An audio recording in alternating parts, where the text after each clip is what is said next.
all schools to open. And we had to open with, No, we'll leave it on. I'm just going to ask you guys to mute your mics if you can. Thank Sorry. you. There has been, we were encouraged to open and provide different models for parents who wanted to send their children into school and parents who did not want to send their children into school. So when we opened with a hybrid model where we had no more than 10 students attend on Monday and Wednesday or Tuesday and Thursday.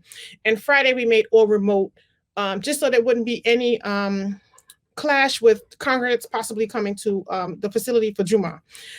We also provided, to the best of our ability, an elementary studio, which was full virtual for K-5. And then we had it where in the middle school where students were able to capture the live lessons in a live stream type of environment. And in order to reopen, it cost us a lot of money to reopen. We had to, purchase purifiers, PPE equipment, things to sanitize. We had to purchase a lot of technology equipment, and it cost us about $250,000 to open with all the requirements that the state and the health department were mandating for us to open with. And we had to open.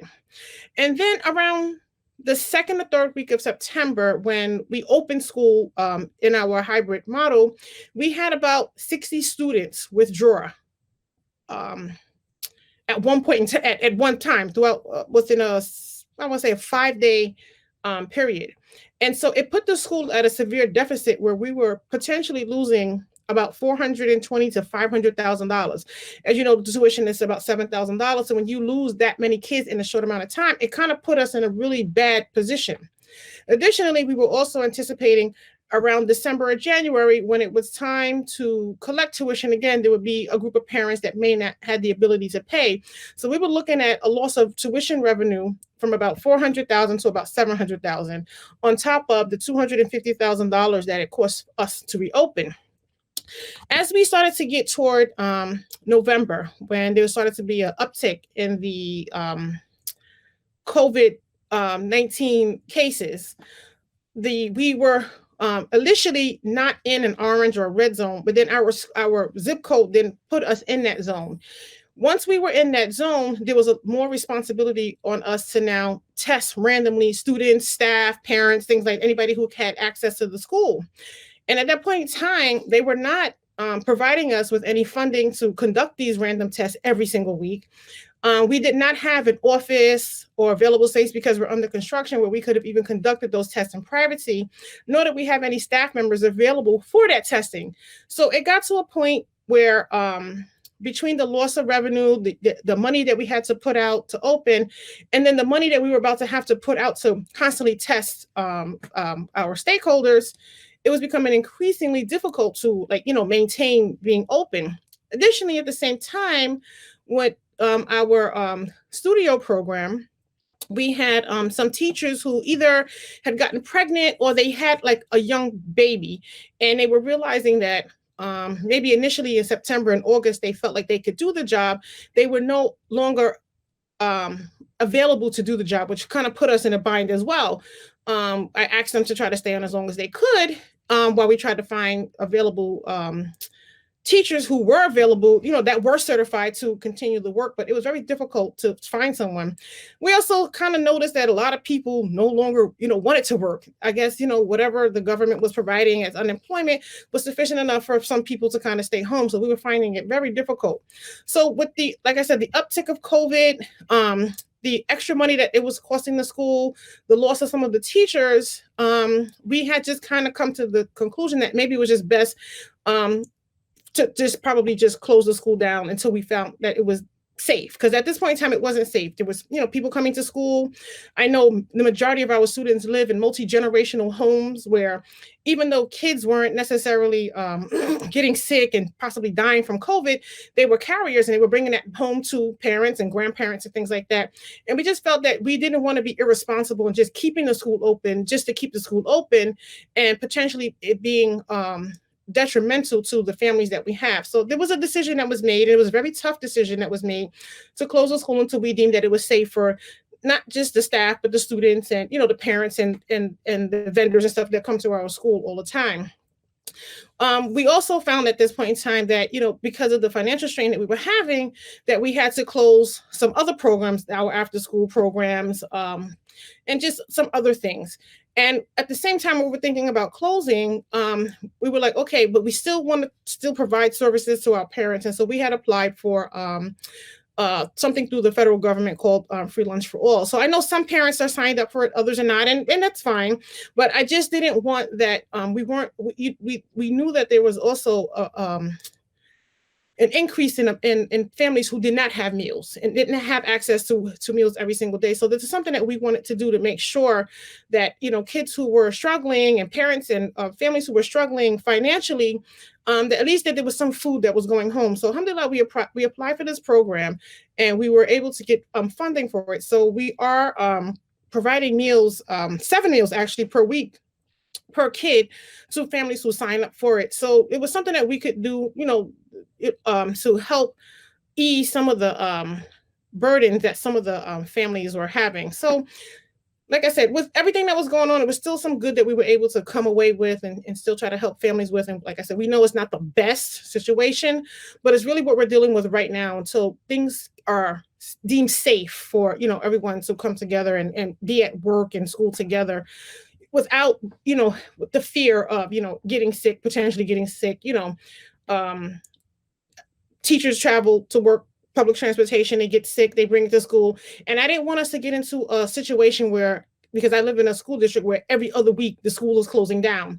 And that's not helpful for kids either because there's not consistency. So we just decided for right now to just remain closed at this point in time until, inshallah, the vaccines are out now, people can get vaccinated and we can kind of come back together. So now getting through for the rest of the school year. So until, again, like I said, we are firm that, school is a safe place, especially for the adults. Everybody still has to exercise a level of patience. Parents do, and I know it's difficult to be with, your children at home all day when you're accustomed to them being at school where the teacher takes most of the responsibility of the teaching and learning process. And I know it has now transitioned to a lot more being on the parent. Inshallah, we want to make sure that there's a continuity of remote instruction, and so all of the staff can, receive the vaccinations. I thought we were on a good path of getting the vaccinations, and now everything has kind of been on hold because they don't have enough. So I'm just hoping, inshallah, they can overcome this and we can get this done and remedy, rather quickly. We have established some after school clubs and some after school activities, so that kids can still continue to get the non-academic or the extracurricular and still feel a sense of, camaraderie, still feeling, attached to the school, even though they're not there physically. So we tried to offer some after school activities in art, Islamic studies, Arabic. The Arabic teachers had expressed that, there was a lot of kids that were struggling. We tried to offer some additional Quran. We offered tech and cooking, and it was a overwhelmingly positive response, especially to cooking. So we have to put that on rotation. So it's not that we're not going to offer it. It's just going to be that it's going to be on a rotation. So Sister Frida is working with the middle and high school kids now. We'll do that for a few weeks and then we'll shift to like 3 to 5 and then a K to 2 for those who want to do it. When it came to technology, we wanted to offer a robotics or some kind of technology, but we couldn't find an appropriate platform for some of the kids. So we're still looking for it. Some of the things, the activities weren't like Islamically okay with us. So that really is where the issue had come with tech. So inshallah, we're still looking. And once we can find something that we deem is okay, inshallah, we'll offer the tech for some of the kids who want to continue with tech after school. Additionally, our goal is to, we know that there's a certain level of learning loss, not with every kid. And we know that some kids were already struggling academically even before we went to like remote learning. And we want to provide students with some targeted interventions and supports for those who are struggling. It took some time because, we're dealing with the city, but alhamdulillah, we finally got approved to offer some interventions for some struggling kids. These are not the kids who are, getting 80s and 90s and things. These are the kids who are struggling still a little bit with their reading and with their math. Excuse me. Some kids are already in a Title I small group instruction after school. We're also trying to provide students with some online programs that meet kids where they are, and they build an individual path for the students and the kids. We can monitor that. So we're trying to finalize that, and we usually select the students for that based on two things. One is teacher recommendation, based on how kids are doing in class with them, and also how students perform on their maps. So maps is something where they're tested in reading and math 3 times a year. It's not a standardized test like you would see the New York State test. It's more of a progress monitoring. It's us making sure that the kids are making sufficient progress to making sure that they're meeting their grade level expectations. So this time, because everybody's taking it at home, everybody's a genius. So it's very hard for us to utilize the MAP scores to really give the support to kids who need it. So really it's going to have to be on teacher recommendation. I didn't really see it so much in the 5th grade per se, but in the lower elementaries, definitely. Kids went from the 45th percentile to the 99th in 3 months. So, but that we have to really go on the teacher recommendations for that. So some of the things we want to play, especially since these students are 5th graders, we want to try to play. I'm hoping by the end of the year, we can kind of come back together and we can do an end of a graduation or moving up ceremony. I'm not sure if our gym is going to be 100% complete, but I'm hoping we can do something outdoors, in a park or something that's close by where we can space out and we can kind of give the kids a proper graduation. We weren't able to do that last June, but inshallah, I'm hoping that we can do something for, these kids who are transitioning, from grade to grade or from division to division, inshallah. So, and additionally, this is some of the feedback that I have gotten from the teachers and what they feel are what's needed in order to get through the rest of the year. And they want kids to be able to attend and be prompt for all of their classes. They want kids to keep their cameras on, not leaving the class without informing the teacher. I know sometimes parents call students or their children, or children go to the bathroom, but then at that point in time, that's when the teacher is calling on them and then they have no idea what happened to this kid. So they want, you to work with them just to let them know that if they need to leave the class for a reason, they can inform the teacher. So the teacher's not calling their name looking for them and they're not available. I know there's a phenomenon going on. I don't believe it's happening in 5th grade, which we're calling picture plagiarism, where parents are taking pictures of their children and plopping them there. And it appears that the kid is there looking at the teacher, but the kid is really not there. And it all goes back to, again, when the teacher's calling the kid's not answering. And that's when they realize it's just a picture of a kid with the outfit that they had on for that day. So we're attributing that and calling that picture plagiarism. Like I said, this is something I don't really hear or see happening in 5th grade with you guys helping them with their assessments. It happens a little bit more with the younger grades. The parents are there, with the children anyway. So it's innate to help your kid. It's innate not to want to see your children struggle. But we need to know so that we can provide any assistance to kids. So it's helpful when parents don't help them with the assessments and the tasks. And something else that's really needed, and I can't guarantee it, depending on what your living situation is, but to the best of their ability, we're just asking if kids can find a quiet place where they can sit and be able to do their work and listen to their teachers. And we do notice that there's siblings bothering each other. And it's not always the older sibling bothering the younger sibling. It's the younger siblings bothering the older siblings. And they'll pop into class and kind of be a disruption. So just going to ask you guys to keep an eye out on that. And also just secretly recording the class. If you want to have a lesson recorded, if you feel like your kid is not getting something or they need to review it afterwards, just send an email to the parent, to the teacher, just asking them, hey, listen, my son or my daughter is struggling. Is there any way you can record the lesson so I can do it again later with them? I think that's helpful if you need that, just to send an email to the teacher.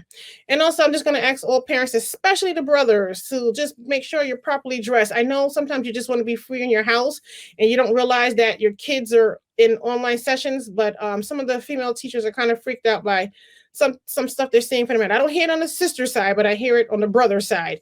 So I'm just going to ask you guys to be cognizant of, what you're wearing around the house, especially between the hours of 8:15 and 2:45. And I think by us trying to work together with these, I think, inshallah, the rest of the school year should be pretty okay. All right. So for the next school year, I just want parents to know and understand that we anticipate opening Wellspring full on site, hoping that every kid is there. If the possibility happens where we have to open in a hybrid model again, what's going to happen is what we were trying to get toward before we actually close, which is if we have to be hybrid, we'll still have an A group and a B group, and the A group will come twice a week, and the B group will come twice a week. But on the odd days when they're not in school, it will have to be, they will have to join like they're joining now, but they're just going to have to look at their teachers kind of live while teaching two groups of kids. We have found, and some of you have written to me, but we knew about it already. Um, when we when we first were planning for the hybrid, it was they would come in for live instruction, and then they would get a series of activities to do on their off days. And we were finding that either the work wasn't sufficient enough to hold kids, or they did it rather quickly, and so they weren't doing anything for the rest of the day, or the kids just weren't doing it, so they were losing out. And what we started to do was creep in some additional sessions where kids were at home so that the teacher could try to teach two groups at once. It was happening in the middle school, but it was a little bit more difficult to try to do that and manage that in the elementary. So we would be planning for that in the event that for some strange reason, school can't open with everyone being there again. We would like to expand Wellspring Studio. We've gotten some feedback about students actually thriving in this type of environment where they're home. There's a parent there to support them. So we're looking at expanding Wellspring Studio to K-8. High school works a little bit differently, so we wouldn't probably start that this year, but it would be similar to how we operated with some live and asynchronous instruction, which means that the parent really has to be there and a willing participant in helping in their children's education. Even though kids are in school from 8:15 to 2:45, we know this is not the best for them to be sitting in front of a screen all day long, but I don't want that. We're trying to mitigate any learning loss. So we're kind of like forcing the kids to kind of sit there all those hours. We don't like it, but I don't want that at the end of the year, the kids are not making the expectations that we have academically for them. So we're looking at, for Wellspring Studio, the tuition being about $5,000. I know we charge $6,000 this year, but we're trying to be competitive with, some of the other online schools. And so they would get the same courses that the on-site students get. It's just that they're going to have their own set of teachers. And then we're also trying to expand our Wellspring homeschool. We did have a student this year and a parent who worked with us, and we collected information and spoke with, and just trying to get information so we can make it a better program. So we're lowering the general tuition for that because just in the feedback, it maybe not have been it should be maybe a little bit less. And so we took, the feedback, and we came up with a different solution, which was to, just make the general tuition $2,000. And what that does is that it gives a parent access to all of the curriculum materials and resources that we have, the journeys and the Go Math, because you can't get that really as a parent. You have to either collaborate with a school or be a school in order to get access to all of that, the assessments, the books, and things like that. So they would get access to that, our technology curriculum, stuff like that. But if a parent doesn't feel firm in teaching, the Arabic and the Quran and the Islamic studies, and they're unwilling to maybe go with somebody privately, they can collaborate with us, and they can join the Wellspring Studio group, who would have their own set of teachers to get instruction in Arabic, Quran, Islamic studies. And then additionally, not every parent knows how to teach the technologies that we teach of coding and programming and things like that. They may not be artistic or, an art teacher, or do the physical education or the entrepreneurship that we do. So they can elect to add that on to their tuition. And again, they would join the Wellspring Studio students, where they would get that live instruction for parents who, or who choose to homeschool. So I just want to put that out there because in the past, the Wellspring homeschool tuition was $3,500, and now we're dropping it to $2,000, and then you can add on other portions to it. And this year, Wellspring Studio was $6,000, and we're finding that, with some really good planning, we could lower that tuition to $5,000 flat. Our regular tuition for Wellspring is still going to be the same thing, $5,995 for the tuition, plus $1,000 for those who are not in the graduating class, and I think it's $1,075 for fees for those who are in the graduating class. It's just a contribution to, some of the um, ceremonies at the end of the year. All right. And so now I'm just going to transition to re-registration. So re-registration, as you know, is a little bit different than how we've done it in the past, especially since we're not at school. So in the past, you guys would get that green form we would send home February 1st, and actually, guys just submit it by February 28th. And we would kind of say to you, all right, make sure you have a zero balance, but then you guys would still go behind us and still submit the $1,000, even though you may have still owed us some money. And we kind of accepted it in the past. But in trying to reopen, part of the $250,000 that we had to put out was to purchase a program where it was going to allow us to go easily between virtual, non-virtual learning, report cards, funds, money, fundraising, so enrollment, re-enrollment. So the Wellspring app allows us to kind of coalesce all of those things that we had to do kind of like independently. So in order for you to re-register for next year, you either have to have a zero balance if you're on that two payment plan, which is you paid you paid the reservation fee last February of $1,000, maybe owed $6, and you paid $3 in September and $3 in December. So if you have a zero balance, then it will automatically generate a contract, re-registration contract for you in the Wellspring app. If you're on a 7-month payment plan and the last payment I think is March or something like that, if you're up to date, it would also automatically generate for you. And if you're in good standing and everything, you would see something like this. It says you have an enrollment, or depending on how many kids you have, it could be 1, it could be 2, it could be 6. Re-enrollment agreements to review. So you would see this banner when you log in. So that means you have to log into your Wellspring app in order to see this. The process is easy. You just click on it. It will take you to the place where the enrollment contracts are. And I just want you to know, you have to submit one for each child. So if you have multiple children, you have to submit for each one. It's already delineated that way anyways, but you need to know, just because you did one doesn't mean that you've done the other.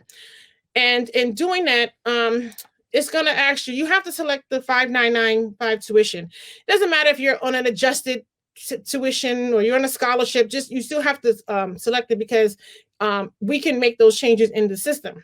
It also is going to ask you if you want to select any additional programs for next school year. And we need to know that because it helps us plan for the next school year. So if you need bus transportation, that lets us know that, so that we can start this process earlier with the private bus companies and the Long Island bus companies. If you want your kid to do something like after school HIVs, it lets us know, okay, do I have to hire one teacher? Do I have to hire 2 teachers? Do I want one for lower grades or upper grades? So it lets us know when those things come in early to us, how to plan for it. It's also going to ask you your tuition installments. Do you want the 2 payment or do you want the 7? And just know that the 2 payment is a reduced tuition, and if you choose the 7, it's the regular one, but it's an additional $500. So that's just something that you need to know if it wasn't made clear, previously. And then, in order to reserve your child's seat, you need to make a $1,000 re-registration or to reserve your child's seat, and that $1,000 goes automatically off the tuition for the next school year. Now, in order to do that, you have to now input some information, such as a credit card or a bank account. Please do not select have the school bill me, because if you do that, it's not going to come to us for approval. So the child is added on to the class for the next year. You have to pay that fee. Now, if you don't want to, you're going to have to input your credit card or bank account, because when you do this, it transitions us and you to a new tuition program that we're using that's embedded in our Wellspring app, which is called Smart Tuition. And if you don't want to pay the reservation fee right now, by credit card or bank account, you have to call us and let us know so you can make an appointment to meet us to pay. That's the only way we can go in and then input that information manually, and then it will accept, and then it will add your child to the next grade level. So that's something that you have to do to complete the process. So you're completing the contract, you're paying, and once you do that, that executes your account into Smart Tuition. So automatically, you're going to get an email. You can log into your Smart Tuition account and see what's there. Just know that it's not anything that starts until July 1st. So we took this whole school year to make sure that it was ready to go for July 1st. So if you still want to pay, you can still pay by Quick Schools. You can always call us, or we can always reset your Quick Schools account if you used to use it. You can call the school. You can make an appointment. You can make a payment through credit card over the phone, or you can make an appointment with us to come in and check. We prefer check over cash, but if you want to pay by cash, that's fine as well. You just have to call us or email us. And I'm going to also say, email us, because when you email us at office@thewellspringschools.org, it's not just going to one person. 4 or 5 people see it, so they can get to you a little bit faster than you calling us. The problem with calling us is that sometimes you're calling and we're not answering, and that's because we're inundated with calls about the expansion project. So we're trying to answer calls and tell them who they could call to get the information they need. Sometimes it ends up that we miss legitimate Wellspring questions. So it's easier and better if you email us, because then we can contact you or call you back immediately, as opposed to you calling us and then say, oh, I called the school, nobody's answering. It's not that no one's answering, it's just that there's so many calls about the expansion. They're calling all the numbers that are related to NYCMC. And so once you have, like I said, paid this $1,000 re-registration payment, you put in your information, it automatically registers you for Smart Tuition. And so that's good there.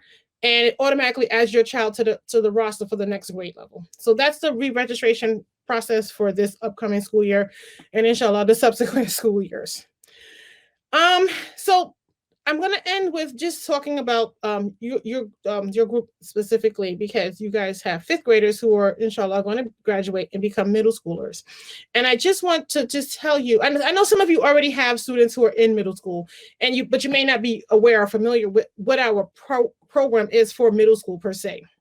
So unlike in elementary school, where they have that one teacher that teaches them their math, English, science, social studies, health, and then maybe they'll go to a specialty class for Quran and Arabic or technology. Their major subjects are with that one teacher. Moving to middle school now is you have a teacher for English or science, a different teacher for social studies, a different teacher. So they have all of these different teachers where they never really had that before. They were usually just connected to one teacher who, was that teacher, that was with them for the entire year. Additionally, they're going to have multiple teachers. They're also now moving from classroom to classroom, because in middle school, you have a science only classroom and a math only classroom, and you have a social studies and English classroom together, because the focus in middle school is humanities and STEAM. And humanities is where kids are taking English and social studies. 6th grade, not this year, but usually it's with one teacher, where they're teaching the content of social studies, and the literacy part or the English part or the reading part, they're selected texts that have a historical focus. So it helps them to internalize their social studies content in preparation for what they're going to do in 8th grade. I'll talk about that in a second. Additionally, kids are engaged a little bit more in this the science, technology, engineering, art, and math together. So they're going to be engaging in different activities and projects where they're going to have a focus where there's an interdisciplinary approach to how they understand science, the technology. There's some engineering concepts that they're introduced to. Their math is a lot more interconnectedness there. Additionally, kids will be registered for something called advisory. And that's a course that they take once a week with their guidance counselor. And it's our approach to helping kids meet their social and emotional needs. And students can't do the academics unless they are well mentally, spiritually, emotionally. And Sister Hera works with each grade level on that. And it's not just that, it's also how to navigate and get through middle school, because it's very different. And additionally, when she is meeting with them, if there's any concerns amongst the general teachers of middle school, a lot of that is kind of like hashed out there. So for example, this year, we realized that a lot of the students didn't know how to address their teachers properly in the email. It was like, hey miss, I got, or sometimes they would even address us inappropriately, like, I don't understand why this is not ready.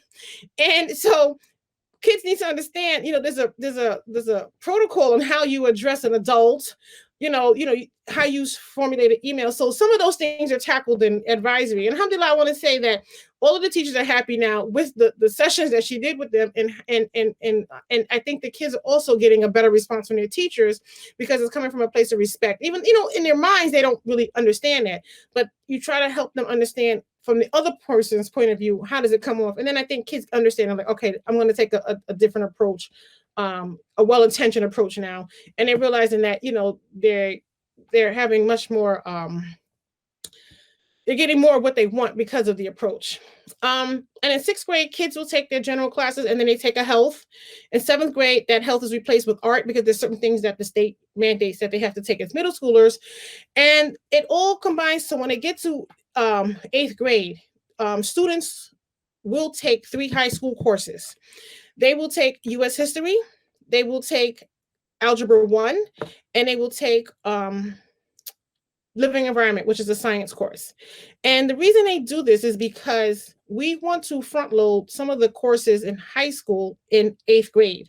So when kids get to high school now, they don't have to waste their time with just high school courses. So now when kids go to high school, they can say, all right, well, I took U.S. history and I took and passed the region. So now I want to take it as a college course. I want to take it as an AP course. And the course is no longer difficult because they took it before. They know the content. It's just that now they're engaging in the content with a little bit more rigor than what they would typically do if they just took it as a high school course. When it comes to math, there's a lot of research out there that says that, kids do better in college when they took algebra 1 as an eighth grader. So now when they get to high school, they're skipping a whole grade essentially.